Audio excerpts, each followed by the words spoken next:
90 రోజుల కోర్సు పూర్తి చేస్తే చాలు 100% ప్లేస్మెంట్ సపోర్ట్ తో సాఫ్ట్వేర్ జాబ్ మీ సొంతం. వెంటనే కోడ్ జ్ఞాన్ డెస్టినేషన్ ని సంప్రదించండి. Welcome to Suman TV. నేను మీ Suman TV Nag. Saif Ali Khan Bollywood star hero. అతనికి సంబంధించినటువంటి న్యూస్ కనుక మనం చూస్తే రకరకాల కథనాలు చూస్తూ ఉన్నాము. పట్టుకున్న వ్యక్తి వేరొకరు అని చెప్పేసి, అంటే పోలీసులు పట్టుకున్నటువంటి వ్యక్తి వేరొకరు ఉన్నారు అని చెప్పేసి మాట్లాడుకుంటూ ఉన్నారు. ద సేమ్ టైం అతని విషయంలో కుటుంబంలోనే కొన్ని వాటికి సంబంధించినటువంటి కథనాలు అయితే వింటూ ఉన్నాము. అంటే ఇంట్లోనే అంతా ఉంది, బట్ బయట గుట్టు చెప్పటం లేదు. అండ్ దీని అంతటికీ కారణం సైఫ్ అలీ ఖానే అని చెప్పేసి కొంతమంది మాట్లాడుకుంటున్నారు. కొంతమంది ఏమో వీటికి సంబంధించినటువంటి కథనాలు కనుక మనం చూస్తే ఇంటి పని మనిషికి సంబంధించినటువంటి కొన్ని ఎఫ్ఐఆర్ అప్డేట్స్ ఏదైతే ఉందో వాటికి సంబంధించి మాట్లాడుకుంటూ ఉన్నారు. అయితే వీటికి సంబంధించినటువంటి వాటిలో కనుక మనం చూస్తే పూర్తి అప్డేట్స్ ఏంటి అనేది ఈరోజు మనతో పాటు హైకోర్టు అడ్వకేట్ అలగారి రవీంద్రనాథ్ గారు ఉన్నారు. అది వారి మాట్లాడి తెలుసుకుందాం. Hello sir. హాండే నాగరాజ్ గారు. సార్, ఈ సైఫ్ అలీ ఖాన్ విషయంలో ఒక్కొక్క కథనం ఒక్కొక్క రకంగా వస్తుందండి. మనం కూడా కొద్ది రోజుల నుంచి దాని మీద అప్డేట్స్ ఇస్తూనే ఉన్నాం, మాట్లాడుకుంటూనే ఉన్నాము. ఇప్పుడున్నటువంటి అప్డేట్స్ ప్రకారం కనుక మనం చూస్తే ఏం సార్, అంటే ఏం జరుగుతుంది అని అనుకోవచ్చు అంటారు? మామూలుగా మన బాడీకి ఒక చిన్న గాయం తగిలింది అనుకోండి, ఎక్కడో చిన్న స్విచెస్ పడ్డాయి అనుకోండి, మామూలుగానే ఒక 5 కుట్లో 4 కుట్లో చిన్న యాక్సిడెంట్ జరిగినా, చిన్న ఇన్సిడెంట్ అయినా అట్లీస్ట్ ఒక 3 days 4 days హాస్పిటల్లో ఉంటాం.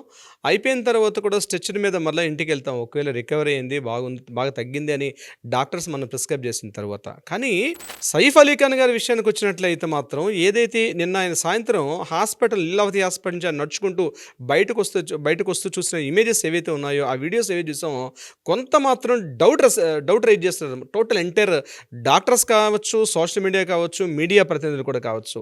ఎందుకంటే వెన్నుముకలో 2 నుంచి 3 అంగుళాలు ఉన్నటువంటి ఒక కత్తి విరిగిపోయి పడిపోతే దాన్ని మళ్ళీ వెలికి తీశారు. ఇది కాకుండా దేహం మొత్తం మీద కూడా 6 చోట్ల ఆయనకి గాయాలు జరిగాయి. వాటన్ని కూడా స్విచెస్ వేశారు. ఇటువంటి స్థితిలో ఉన్నటువంటి సైఫ్ అలీ ఖాన్ గారు ఎట్లా ఇంత హాయిగా నడుచుకుంటూ చేతికి ఒక చిన్న బ్లాక్ కలర్ గ్లోవ్స్ వేసుకొని నెక్ వెనకాల ఉన్నటువంటి ఇయర్ బ్యాక్ సైడ్ నెక్కకు మధ్య ఒక చిన్న స్ట్రిప్ అది ఉండి ఆయన చక్కగా నడుచుకుంటూ బయటకు వస్తూ ఎవరైతే బయట ఉన్నటువంటి ఎవరైతే ఫ్యాన్స్ ఉన్నారో వాళ్ళందరూ కూడా ఏదైతే చేతికి గాయం తగిలిందని ఏదైతే ఒక గ్లోవ్స్ వేసుకున్నారో ఆ చేతికి ఉన్నటువంటి హ్యాండ్తో ఆయన చక్కగా హ్యాండ్ షేక్ చేస్తూ అందరికీ అభివాదం చేస్తూ చక్కగా నడుచుకుంటూ బయటికి రావడంది నిజంగా సర్ప్రైజ్ అవుతుంది. అంటే అంత మన సైన్స్ టెక్నాలజీ డెవలప్ అయిపోయిందా, అంటే ఇలా మందు పూస్తే అలా తగ్గిపోయింది, ఏం చూమంత్రకాలు లాంటి ఏమైనా వైద్య విధానం ఏమైనా మన దగ్గర ఉందా? బహుశా ఉంటే ప్రపంచానికి కూడా అందజేస్తే చాలా బాగుండేది, ముఖ్యంగా లీలావతి హాస్పిటల్స్ నుండి వైద్యులైతే. ఎందుకంటే వాళ్ళు చెప్పినటువంటి ప్రెస్ మీట్ పెట్టి మొదట మాట్లాడే మాటల్లో నిజంగా భయాన్ని కలిగించాయి. నిజంగా ప్రాణాపాయ స్థితిలోకి వెళ్ళిపోయారు, చాలా ఇబ్బందులో ఉంది. ఆయన జరిగింది జనవరి 16 తారీఖు, నిన్న డిశ్చార్జ్ అయింది జనవరి 21. అంటే జస్ట్ విత్ ఇన్ 5 days జరిగిన 4 days తర్వాత ఒక హ్యాపీగా, అంటే అది కూడా వెన్నుముకకి జరిగింది, మేము ఆయన వెన్నుముకకి సర్జరీ చేసామని కూడా డాక్టర్స్ ప్రత్యేక బృందం మేము పనిచేసాం. అంటే ఒక స్పైనల్ కార్డ్ మీద జరిగితే, ఒక సర్జరీ జరిగితే హ్యాపీగా ఒక ఆర్డినరీ పర్సన్ లాగా, ఏదో చేతికి 2 రోజులు ఫీవర్ ఉండి బయటకు వచ్చేసినటువంటి ఒక ఆర్డినరీ పర్సన్ లాగా నడుచుకుంటూ ఆయన బయటకు వస్తున్నట్టు ఏవైతే విజువల్స్ ఉన్నాయో ఎంటైర్ మీడియా మొత్తం కూడా సస్పెక్ట్ చేస్తున్నారు. దీని మీద బెంగళూరు నుంచి ఒక డాక్టర్, కార్డియాలజిస్ట్ డాక్టర్ గారు ఈరోజు సోషల్ మీడియాలో అంటే ట్విట్టర్ వేదికగా మాట్లాడారు. మా మదర్కి కూడా సేమ్ అట్లానే చిన్న గాయం జరిగితే మేము స్ట్రెచర్ మీద పెడితే 11 days పాటు హాస్పిటల్ ఉండాల్సి వచ్చింది, బయటికి చాలా ఏ పరిస్థితి వచ్చారని కూడా ఆయన షేర్ చేసుకున్నారు. దీనికి సంబంధించి నిజంగానే ప్రతిదీ కూడా సస్పెక్ట్ చేయాల్సి వస్తుంది. సైఫ్ అలీ ఖాన్ గారి విషయంలో నిజంగా దాడి జరిగిందా, నిజంగానే 6 కత్తిపోట్లకు గురయ్యారా? ఇంకొకటి ఇంట్రెస్టింగ్ ఏంటంటే ఆయనకి సంబంధాల విషయాలు అంటే కావాలని మీడియాకి ఏమైనా లీకేజీలు ఇచ్చారా? ఎందుకంటే అక్కడ ఇన్సూరెన్స్ కంపెనీ ఆయనకి ఇన్ని లక్షల రూపాయలకి ఇన్సూరెన్స్ కూడా క్లెయిమ్ చేస్తున్నట్టుగా, అంటే అంత అవసరం ఏముంది అక్కడ? ఇప్పుడు ఇన్సూరెన్స్ కంపెనీ ₹1,00,000 క్లెయిమ్ చేసుకున్నారు, దాన్ని కూడా పేరుతో సహా, ఇన్సూరెన్స్ కంపెనీ పేరుతో సహా బయటికి రివీల్ చేసి ఆయన ఇంత ప్రపోజల్ పెట్టారు, ఇంత మేము రిలీజ్ చేసామని చెప్పి ఆ కంపెనీ అధికారికంగా ఒక మనకి ఇన్సూరెన్స్ కంపెనీ నుంచి కూడా మనకు రావడం జరిగింది. అయితే ఇన్ని రకాల చూస్తుంటే ఇది ఏదైనా ప్రీ ప్లాన్డ్గా జరిగిందా, ఏదో తెలియనటువంటి కొన్ని జరుగుతుంది. ఇక్కడ పోలీసులు కూడా ఇది నెంబర్ 1 పాయింట్ మెడికల్గా ఆలోచిస్తే. నెంబర్ 2 మనం కాస్త డిపార్ట్మెంట్ వైపు, పోలీస్ డిపార్ట్మెంట్ ఆలోచిస్తే వాళ్ళు చూపించింది ఫస్ట్ ఏం చెప్పారు, మార్నింగ్ 2:33 6th floorలో ఎవరైతే ఆ స్ట్రేంజర్ దిగుతూ ఉన్నటువంటి ఇమేజెస్ చూపించారు. Okay, done. అక్కడికి తరువాత 1 day తరువాత ఆఫ్టర్ 1 డే తర్వాత మళ్ళీ ఏం చెప్పారంటే ఆయన 4th ఫ్లోర్లో ఎక్కుతూ ఉన్నటువంటి ఇమేజ్ చూపించారు. అంటే ఈ 6th ఫ్లోర్కి 4th ఫ్లోర్కి ఇమేజెస్ అంటే డీకోడ్ చేయడానికి వీళ్ళకి 1 డే పట్టిందా పోలీసులకి? అంటే ఈ రెండు ఒకసారి చూడలేదా? అంటే ఒక్కొక్క ఫ్లోర్ ఒక్కొక్క రోజు చూస్తారా? ఇది కూడా డౌటే. ఇంకొకటి, ఇంత సెలబ్రిటీ, ఇంత ఒక నవాబు, ఇన్ని వేల కోట్ల రూపాయలకి అధినేత ఉన్నటువంటి ఒక వ్యక్తి, ఒక సెలబ్రిటీ, ఒక సినిమా నటుడు ఒక్కడే కాకుండా ఒక వేల కోట్ల రూపాయలకి వంశపారంపర్యంగా వస్తున్న ఆస్తులకి ఆయన వారసుడు, ఇంటి ముందు ఒక డ్రైవర్ లేకుండా, ఒక కామన్ మెన్ లాగా, ఇంట్లో అసలు భద్రత లేకుండా, భద్రతా సిబ్బంది లేకుండా, కేవలం మామూలుగా ఆర్డినరీ పర్సన్ లాగా ఇవాళ రేపట్లో చిన్నగా మామూలుగా వ్యాపారం చేసుకునే వాళ్ళు కూడా దీన్ని పెడతారు. మరి ఆయన దగ్గర గన్ ఏమైంది? ఇప్పుడు గన్ ఇచ్చుంటారు. ఇప్పుడు మామూలుగా ఆయనకు ఒక సేఫ్టీ గన్ ఉంటుంది కదా, ఆయన ఖచ్చితంగా ఒక అధికారికంగా ఆయన తీసుకున్న గన్ ఉంటుంది. ఆ అధికారికంగా ఉన్న గన్ ఏమైంది? ఏమీ లేకుండా, ఇంట్లో సీసీకి ఫుటేజ్ లేవు, ఇంట్లో భద్రతా సిబ్బంది లేరు, సెక్యూరిటీ గార్డ్ లేరు, ఎవ్వరు లేరు. ఒక మామూలుగా ఇంట్లో ఆయన పడుకున్నాడు, కరీనా కపూర్ వేరే రూమ్లో ఉంది, వాళ్ళ చిన్న అబ్బాయి జహంగీర్ ఖాన్ వేరే రూమ్లో ఉన్నాడు, ఎవరో స్ట్రేంజర్ వచ్చాడు అని చెప్పినట్టు ఈ కథ ఏదైతే ఉందో, అక్కడ ఉన్నటువంటి ఇలియామా ఫిలిప్ అని చెప్పినట్టు ఆ ఇంట్లో ఎవరైతే టేక్ కేర్గా చెప్తున్నట్టు ఆ ఇలియామా చెప్పిన మాటలు అంతా కూడా జరుగుతున్న మొత్తం విషయాన్ని కూడా మీడియాలో వస్తున్న వార్తలు కానీ మనకి సింక్ చేస్తే ఎక్కడ సింక్ కుదరట్లేదు. ఇప్పుడు నేను స్టార్టింగ్లో చెప్పినట్టుగా ఆయన ఈ యొక్క మనం నిజంగానే నమ్మాము వీటన్నిటి కూడా నిజంగానే బహుశా జరిగింది అనుకుంటే, ఆయన ఎంత హ్యాపీగా నడుచుకుంటూ లీలావతి హాస్పిటల్ వచ్చిన తర్వాత ఆశ్చర్యం అనిపిస్తుంది, నిజంగా ఈ సంఘటన జరిగిందా?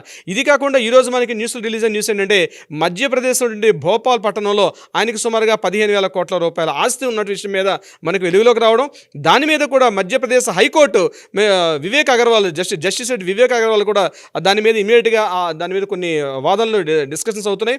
ఆయనకు ఉన్నటువంటి వంశపారంపర్యంగా ఆయనకు వస్తున్న ప్రాపర్టీ ఏదైతే ఉందో వీళ్ళు అటెండ్ కాకపోవడం, ఇవన్నీ కూడా చాలా డౌట్స్కి, చాలా స్పెక్యులేషన్స్కి, చాలా అన్టోల్డ్ స్టోరీ అంటామని చూస్తారు నాగరాజు గారు. అట్లా ఏదో స్టోరీ, ఒక హిడెన్ స్టోరీ ఏదో నడుస్తుంది. బట్ ఎందుకు పబ్లిక్లోకి మాట్లాడలేదు? ఈవెన్ కరీనా కపూర్ గారైనా మార్కెట్ అంటే ఇమీడియట్ ప్రెస్ ముందుకు వచ్చి ఆవిడ మాట్లాడాల్సిన అవసరం ఉంది. ఈ యొక్క డౌట్స్ అన్ని కూడా ఆవిడ మాట్లాడాలి. జస్ట్ మమ్మల్ని ప్రైవేట్గా విడిచిపెట్టేసండి, మేము మాట్లాడుతున్నాం. ముందు ఈ న్యూస్ సంఘటన జరిగినప్పుడు ఏమన్నారు?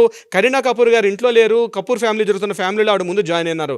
తర్వాత ఇష్యూలో లేదు కరీనా కపూర్ గారు ఆ సంఘటనలో ఉన్నారన్నారు. తర్వాత 1 డే తర్వాత కరీనా కపూర్ గారి యొక్క స్టేట్మెంట్ రికార్డ్ చేశారు.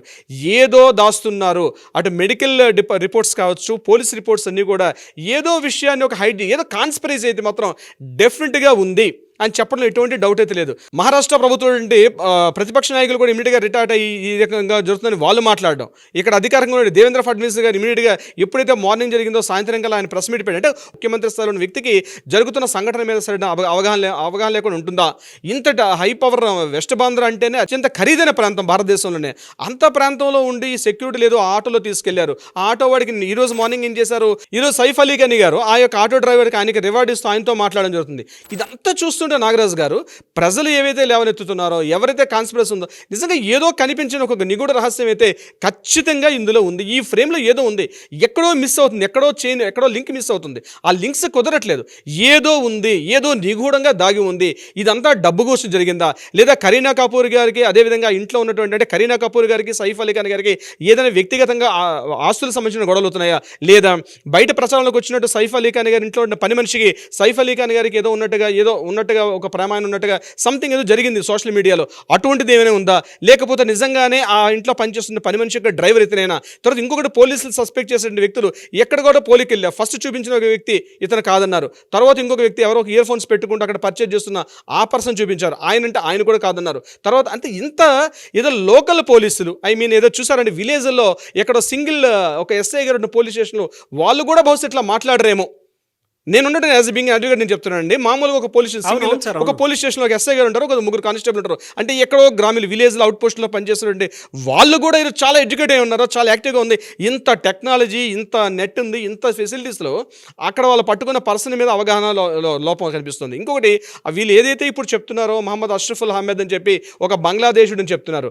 తర్వాత ఏం చెప్పారు, అపోజిషన్ అడ్వకేట్ గారు మాట్లాడారు, ఎవరైతే నిందితుడు తరపునటువంటి అడ్వకేట్ గారు మాట్లాడుతూ బంగ్లాదేశీగా ఉన్నటువంటి వ్యక్తిగా ఆయన ప్రూవ్ చేసి ఆధారాలు పోలీసుల దగ్గర లభించలేదని చెప్పి ఆయన తరపున వాదిస్తున్నటువంటి అడ్వకేట్ గారు చెప్తున్నారు. ఇవన్నీ ప్రతిదీ డౌటే, ప్రతిదీ కాన్స్పిరసీ, ప్రతిదీ సస్పెక్ట్ చేయాల్సి వస్తుంది.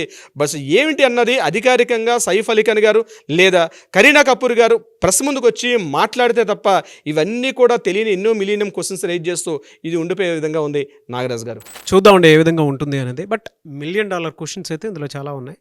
ఎందుకు అని అంటే, ఒక న్యూస్ కోట్ల మందిని అటెన్షన్ గ్రాప్ చేసింది. ప్రతి ఒక్కరూ కూడా అయ్యో ఆయనకి ఇది జరిగిపోయింది అనుకునేటువంటి ఆలోచనతో ప్రతి ఒక్కరూ ఆందోళన చెందినటువంటి విషయం కూడా మనం చూడటం జరిగింది. కానీ జరుగుతున్నటువంటి పరిణామాలు చూస్తున్నటువంటి అంటే మనం చూస్తున్న ఈ పరిణామాలు ఏవైతే ఉన్నాయో వాటి చుట్టూ ఏదో నాటకీయత జరుగుతూ ఉంది. ఏదో తెలియని ఒక కోణం మనకు కనిపిస్తూ ఉంది. ఏముంది, ఏ విధంగా ఉండే అవకాశం ఉంటుందనేది మాత్రం డెఫినెట్గా దీనికి సంబంధించినటువంటి అప్డేట్స్ మరికొచ్చేపట్లో కానివ్వండి, లేదంటే మరికొద్ది రోజుల్లో ఉండే అవకాశం ఉందని మాత్రం భావించొస్తాం. అండ్ ఎనీవేస్ థ్యాంక్ యూ అండి. Thank you so much Ravindranath garu. Thank you so much Nagaraj గారు.